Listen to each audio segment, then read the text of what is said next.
So this is how I got into fitness. In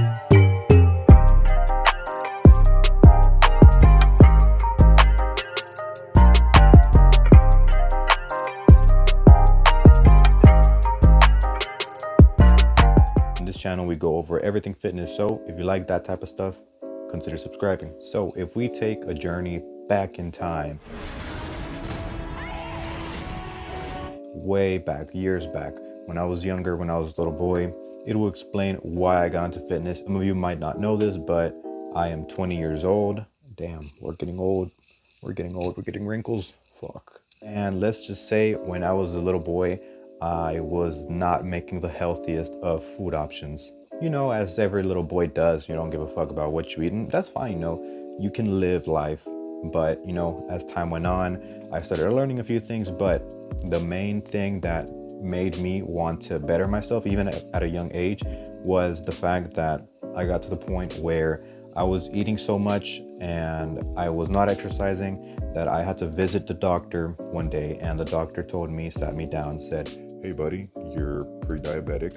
If you don't change this, you're gonna develop diabetes." Usually when people get to that point, they start having, you know, limbs amputated, and as a little boy, that scared me to my very core. "Hey buddy, how about I take that slab of meat out for you?" You know, I was like, oh man, I don't want to have anything amputated. Like, that's scary.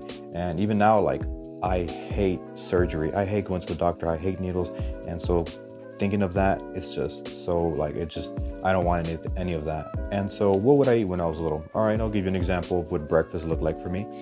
I would have coffee, right? Not black coffee, coffee with, you know, creamer. Didn't measure it, just got the bottle, poured some in, right? Pour some for the boys. And creamers do have sugar, but, you know, I decided to get, you know, a couple spoonfuls of sugar in there, at least 2, you know. And if that wasn't enough, I accompanied that with, you know, a side of Chips Ahoy's. And, you know, I wouldn't have 1 or 2 or 3 or 4. I would have a whole box, a half a package in one sitting.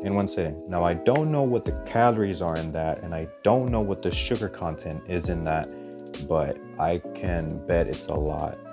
And that wasn't just a one-time thing, that was on a daily basis. Okay, and that's what my breakfast looked like. Let's go over what my lunch would look like. So, you know, other than, you know, the lunch I would have at school where, you know, they serve you whatever, I would come home, you know, and I'm a Hispanic, a food that's really common in a Hispanic household: beans, rice, tortillas, and, you know, maybe some chicken, stuff like that. I would have my beans and rice, you know, beans, good fiber. Rice, not bad, but, you know, a lot of calories for a little amount, with, you know, some tortillas. And I wouldn't have just one tortilla. I would have 3, 4, 5, a lot. I wouldn't even count them. And, you know, as I finished my lunch, I was like, all right, you know, time for a snack. A snack to me back then was a big bag of chips, the large size, the family size bag. I would take that to my room. I would lay down, throw on, you know, DirecTV, throw on Cartoon Network, see what was going on. And I would have some soda, you know, little bottle of soda. Soda is like 160 calories. I'm assuming at least 20 grams of sugar. And I wouldn't have just 1 can of soda, not 2. I would have like up to 4 or 5 in one sitting. And, you know, sometimes I'd eat dinner, sometimes I wouldn't. Maybe I would go snack again on the Chips Ahoy if I had some left, or Oreos, or whatever cookies I had. Or sometimes, you know, as a Hispanic, we like our sweet bread, we like our pan dulce, and we would have some of that, again with some more coffee. And if it wasn't bad already, it was coffee at night. And, you know, some people say, you know, don't give your children coffee, they're too young for that or whatever. But, you know, Hispanics don't give a fuck. I would have coffee. I would have, you know, the sweet bread, fucking bread full of sugars. I wouldn't have just 1 bread. I wouldn't have just 2. I'd have like 3 or 4. So same thing. I think about it, that's probably why I'm like not that tall, because I wouldn't eat a lot of protein. I wouldn't eat a lot of good food. I would just eat like sugar shit, and like that wasn't good. That's not good at a young age. You want to make sure you're eating your vegetables. You want to make sure you're eating your fruits. You want to make sure you're getting your protein. You want to make sure you're eating good whole foods. Nothing wrong with eating, you know, a little bit of chips here and there, but I just wasn't eating foods like that. And then on a weekly basis, I would, you know, eat fast food. I loved McDonald's as a little kid. I don't really eat fast food anymore. I have not had fast food since this pandemic started, so that's crazy to me.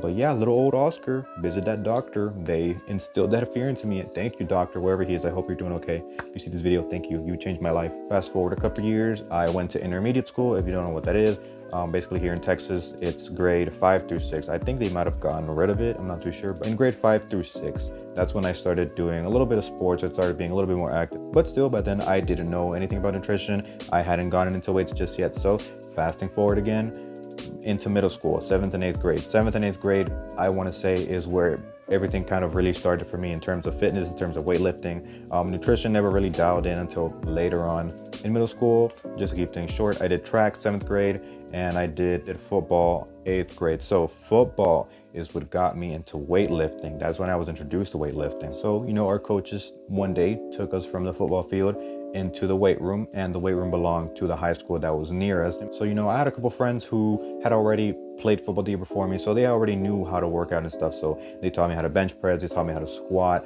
I didn't really do too many things.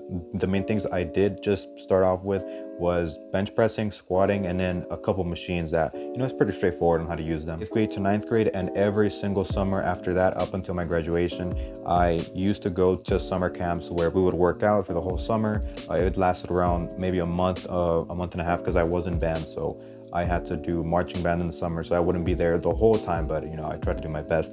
And my first year my first summer going to summer camp, and I was so out of shape. It was bad. I remember whenever I first went with one of my friends, I cried because they had to put a ladder where we were supposed to do push-ups, and I could do like 2, and they weren't even good push-ups. I could do like 2. I just couldn't do any push-ups after that.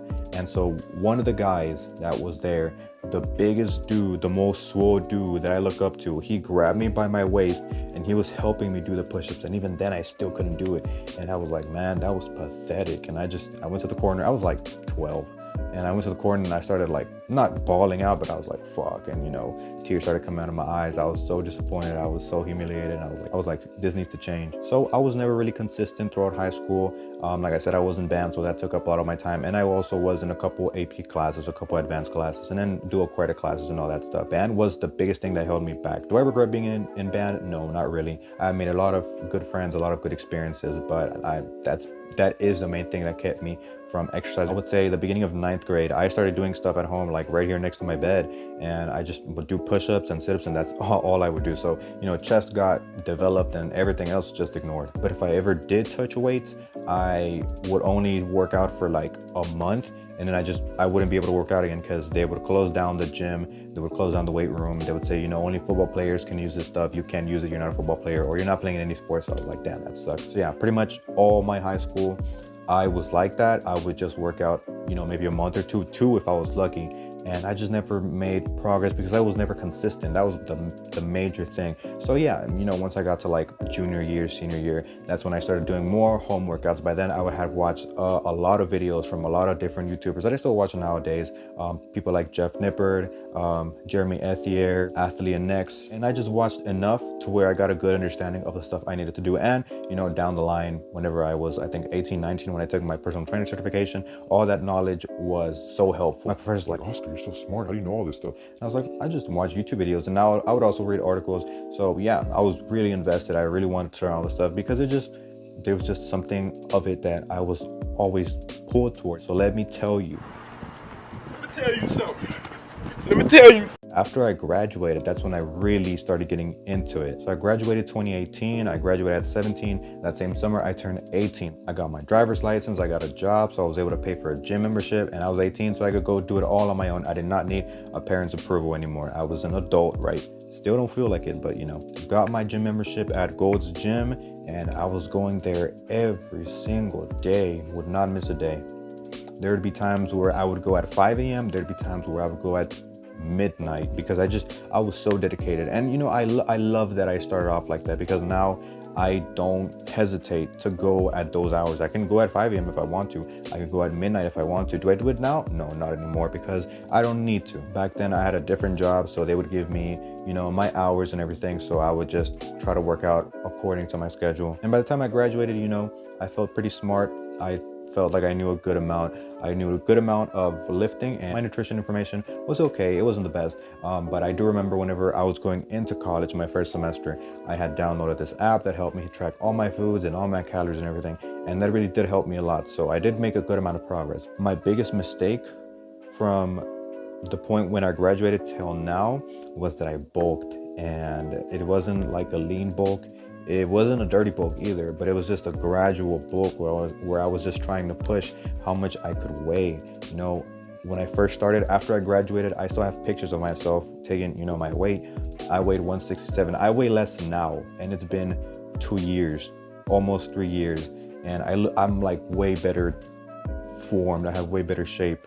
But I started at 167, and I'm not a tall dude. I'm 5'7", so I don't need to weigh a shit ton. I still remember I had a friend of mine. We're still really good friends, and we would always tell each other, hey, we want to weigh 250 pounds. But oh my God, to weigh 250 pounds, that's crazy. Even people who use steroids have a hard time getting to that weight. You have to be like at least 6 foot to like maybe even get to there. And I mean 250 like not fat, 250 like fucking muscular, you know? You don't want to be like fat. Like anybody can be 250 and fat, but 250 and built, good physique. And so that was my mindset, you know? So 2018 through 2019 into the beginning of 2020, I was bulking. So every single month, a pound.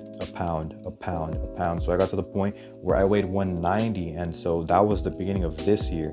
So now I'm almost 30 pounds down. Recently, I weighed myself at a 162. The goal is to get out 160 before the year ends. And I think I'm well on track to get there. I do consider myself a smart individual when it comes to, you know, giving weightlifting advice, giving nutrition advice, at least to the general population. I've had my own personal transformation. I don't consider myself a bodybuilder, but I do have a bodybuilder style of training. I do implement powerlifting style training into my own routines. So I would consider myself a power builder, you know, a mix of a bodybuilder and a power lifter, because I do, you know, want to be aesthetic, you know, have a good physique, but I also want to make sure that I'm, you know, somewhat strong. But, you know, at 160, you can only be so strong. And not to get, you know, like really sad and everything, but, you know, when I was little, I did struggle. I wouldn't say depression. I would say more, you know, I was sad because I would get bullied because of my weight. I would get made fun of from my friends, from other kids. I would get teased a lot. And because of those same reasons, I pretty much grew up with a really low amount of self-esteem. And the one thing that people do not tell you when it comes to working out and bettering yourself is that you always are chasing more. You're always chasing better. Even whenever you do have a good physique and others see that in you, you look at yourself and you say, man, I could do even better. And I know that's not healthy, because I do look at myself now, and even though I am in the best shape of my life, I always tell myself, man, you know, I want to look this way. I want to look this way. I know I can push a little bit more. Is that unhealthy? You know, it can be. I know how to control those things though. I just kind of consider that high standard I've set for myself. So if you're starting your fitness journey, I hope this video made its way to you. Consider subscribing, liking, commenting, because I will be releasing more videos like this. I mean, that's basically a summarization of how I got into fitness. I hope you like my story. That's basically how I got into fitness. I'll see you in my next video. Appreciate the support.